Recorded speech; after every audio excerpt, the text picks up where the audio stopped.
modern hype classic. Today we're taking a look at the Air Jordan 1 Off-White Chicago's. Welcome back to Kicks on Kicks, my channel where I review sneakers. I'm BJ Kicks, and today we are looking at this. The Air Jordan 1 Off-White Chicago as part of the original 10 collaborations that Virgil Abloh of Off-White, the late Virgil Abloh, did with Nike. 10 silhouettes, 10 like sort of deconstructed designs, mostly in like black and white and sometimes reddish colorways. This is probably the most famous of that collection. And this is the Chicago Off-White Air Jordan 1. So we're going to talk about this shoe, its significance. We'll break down the design. I'm going to show you the packaging. We'll talk legit checking in case somebody's trying to pass a pair of replicas off as if they're the real thing. And then we'll get on out of here.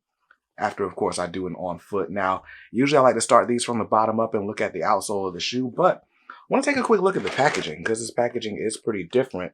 So we got a cardboard box. Basically, we get the inside out treatment with a sort of spot gloss Jumpman right there on the box top. Off-White, care of Nike shoebox, Beaverton, Oregon, USA. 2017 is when these released. Man, has it been that long? That's crazy. It has been that long. I remember. But anyway, here we go. The 10 Air Jordan 1. I got mine in a size 9. White, black, and varsity red. And yeah, retail price on this was $190 when it came out. Now, if you open up the box, you will see, like I said, it's that inside out treatment. This is that black and gold Jordan box we were getting on all the retros back then. We got this nice paper with like just off-white, different design features and stuff that you're familiar with if you're familiar with Off-White and Virgil. So I just wanted to show you the packaging first, and now let's go ahead and get into this shoe. By the way, you do get extra shoelaces, we'll talk about it in a second. But now that we went down over the packaging, let's talk about the shoe. From the bottom up, this is the Air Jordan 1 Off-White Chicago standard Air Jordan 1 outsole. This is pretty much the only part of the shoe that does not get reworked or reimagined in some way. Blood red outsole. There you go. Now let's move on to the midsole. We've got an aged sail colored midsole, sort of pre-vintage, as has become super standard on Jordans since these. I gotta say, this is probably the best collab on a Jordan 1.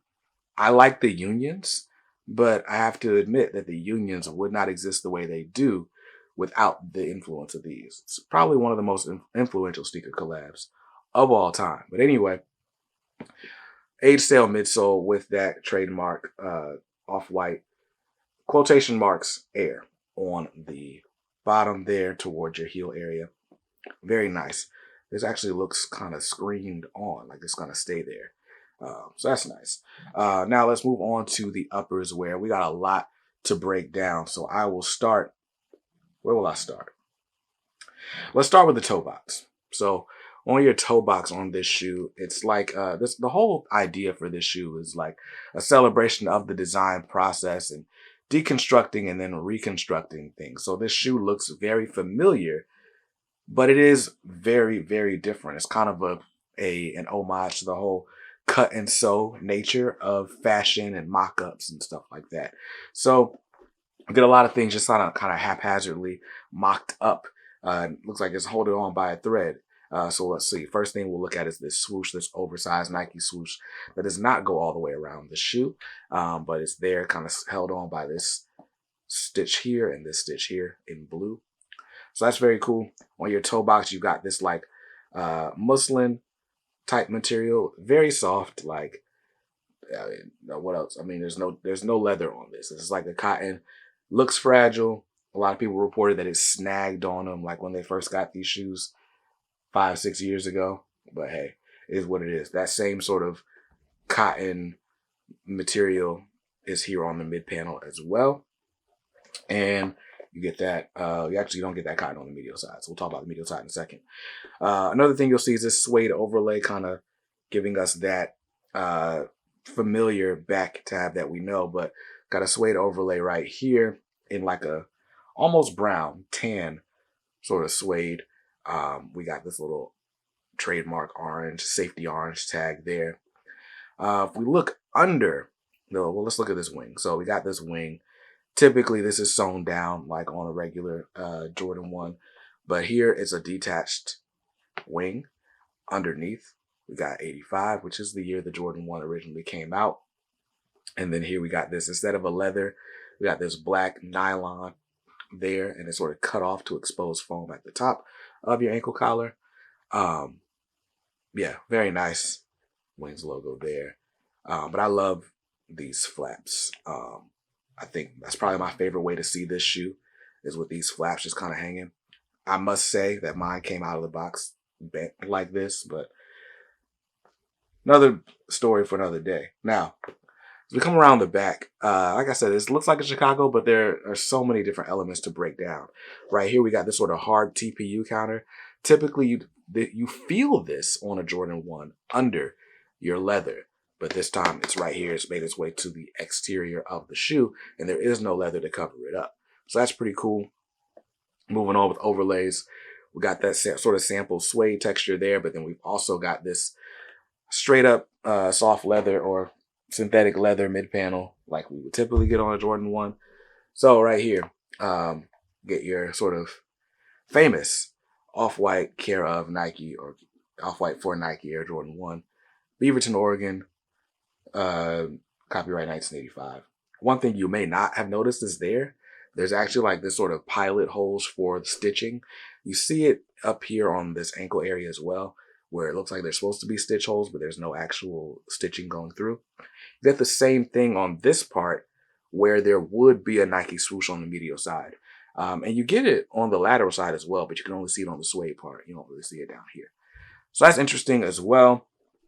Of course, we got so many different design elements that are like synonymous with Virgil. The zip tie, the quotation marks, the all caps on certain things. Really cool stuff, man. R.I.P. to Virgil.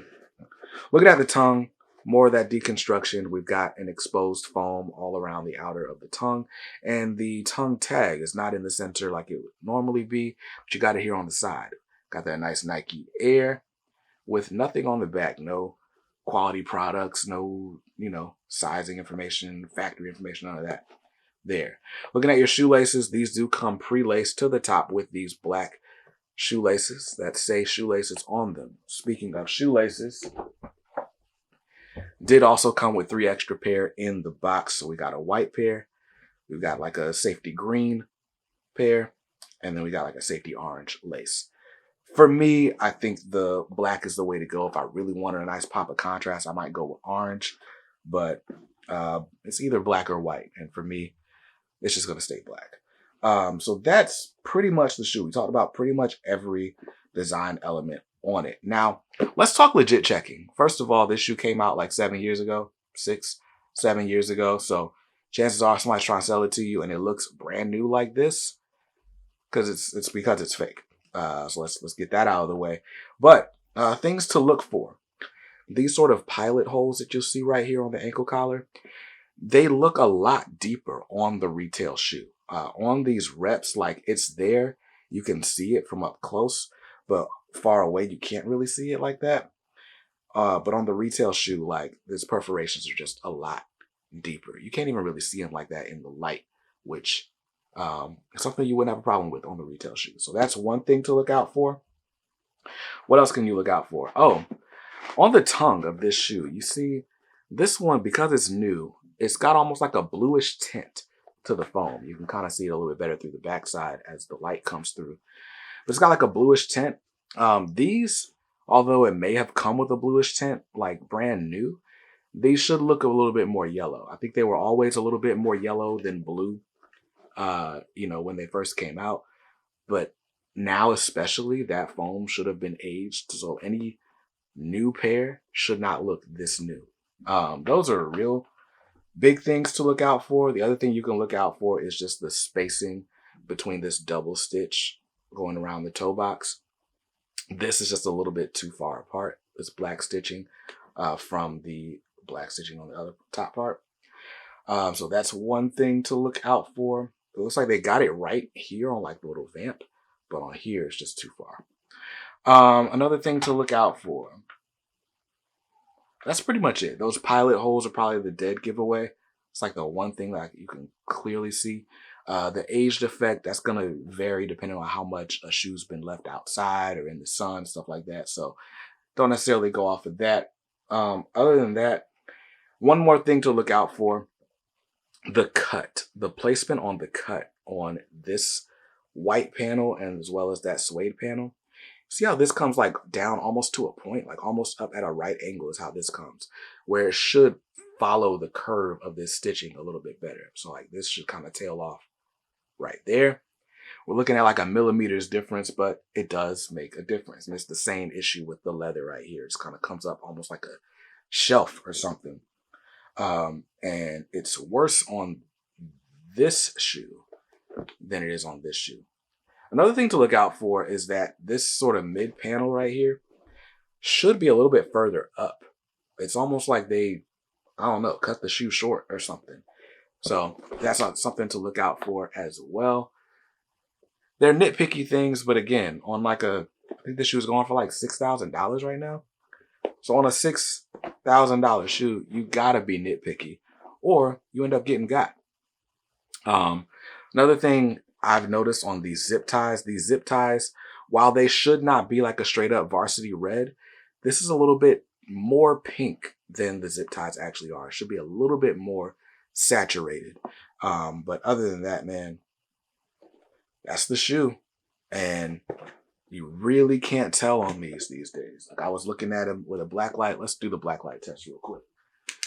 So even under a black light, you'll notice that these pass the test. There's not a bunch of pen marks, no like glue where it shouldn't be, no stamps, nothing like that. Things glow that are supposed to glow, like that safety orange tag there. So, oh, well, hold on. There actually is like a bit of a factory stamp here on the outsole. So that's one thing to look out for. They do like sort of watermark there. Let's look at the other shoe.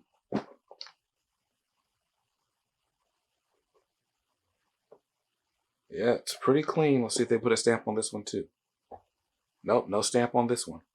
So little things to look out for. Like if you're trying not to get got out here buying shoes that you think are worth a ton of money, but in fact are just some replicas. They've been repping these for years. These are one of the most popular replicas out there. So they're easy for people to get their hands on and try to pass them off to you, the unsuspecting customer. So that is the Off-White Jordan 1 Chicago.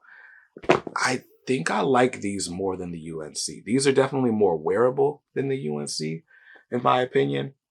Honestly, I'm not wearing these. These are just there to admire from a design standpoint. RIP Virgil. Let's get to the on feet. Peace.